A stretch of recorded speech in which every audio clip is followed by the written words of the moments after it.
महाराष्ट्र के शाहपुरा की एक रतनबाई दवानी स्कूल जहां की एक ऐसी अमानवीय घटना ने एक बार फिर से मानवता पर सवाल खड़े कर दिया। एक शब्द माहवारी, जिसको वही महिलाएं जानती है जो माहवारी जो हर महीने इस चीज को फेस करती है। लेकिन रतनबाई दवानी स्कूल से एक ऐसी घटना सामने आई है जहां पर कक्षा 6 से लेकर के 10वीं तक की छात्राओं की माहवारी के चेकअप के लिए उनके प्रिंसिपल और वहां की एक महिला चपरासी कर्मचारी द्वारा कपड़े उतरवा करके छात्राओं के फिंगरप्रिंट तक लिए गए। स्कूल के शौचालय के अंदर लगे हुए खून के धब्बों के बाद उनकी फोटो को क्लिक करवा करके प्रोजेक्टर पर इन फोटो को चलाया गया और उन छात्रों के सामने एक बड़े से हॉल में दिखाया गया। इसके बाद स्कूल की प्रिंसिपल माधुरी गायकवाड़ ने छात्राओं से पूछा कि वो छात्राएं अलग हो जाएं जिनको इस वक्त जो है वो पीरियड्स चल रहे हैं, वहीं एक ग्रुप वो छात्राओं का अलग हो जाए जिनको पीरियड्स अभी इस वक्त नहीं चल रहे हैं। छात्राओं को 2 समूह में बांटने के बाद महिला चपरासी द्वारा उनका चेकअप करवाया गया कि आप चेक करिए क्या ये झूठ बोल रही है या फिर सच।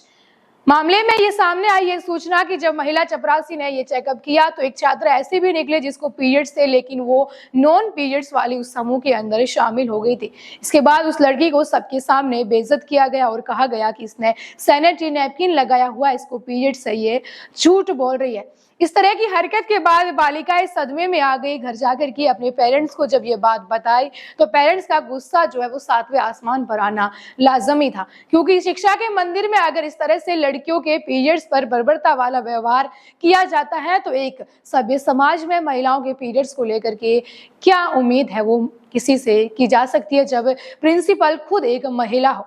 इसके बाद पेरेंट्स जब स्कूल पहुंचे उन्होंने हंगामा किया, पुलिस स्टेशन में भी हंगामा किया, आरोपियों को गिरफ्तार करने की मांग की।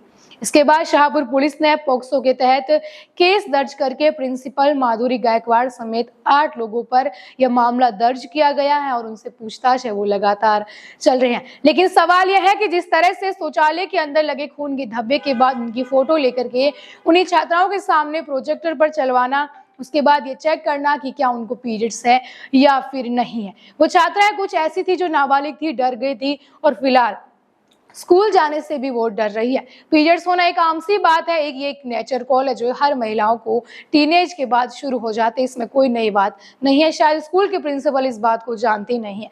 पीरियड्स पर छिड़ी हुई बहस कोई आज की नहीं है, कई टाइम से चल रही है और उस समय तो और तेज होगी जब स्मृति ईरानी ने कहा कि महिलाओं को पीरियड्स के लिए अलग से ऐसी कोई लीव है वो नहीं मिलनी चाहिए। मैं भी एक महिला हूँ, मुझे भी पता है, मुझे भी पीरियड्स आते हैं। लेकिन इसमें एक महिला समुदाय का यह भी कहना था कि हर महिला का शरीर अलग तरीके का होता है, हर किसी की बॉडी के सिम्टम्स अलग तरीके के होते हैं। कोई बड़े ही बेहद दर्दनाक तरीके से उनके पीरियड्स गुजरते हैं तो किसी के लिए सामान्य स्थिति होती है। पीरियड्स की ये लड़ाई महिलाएं तब से लड़ रही है जब से पीरियड्स के नाम पर उनको हमेशा से पृथक रखा गया और इसके बाद हम 21वीं सदी में भी स्कूल विद्या के मंदिर में अगर ऐसी घटनाएं सामने आती है तो ये सोचने लायक बात है कि क्या बालिकाओं को पीरियड्स के लिए स्कूलों के अंदर अवेयर किया जाता है।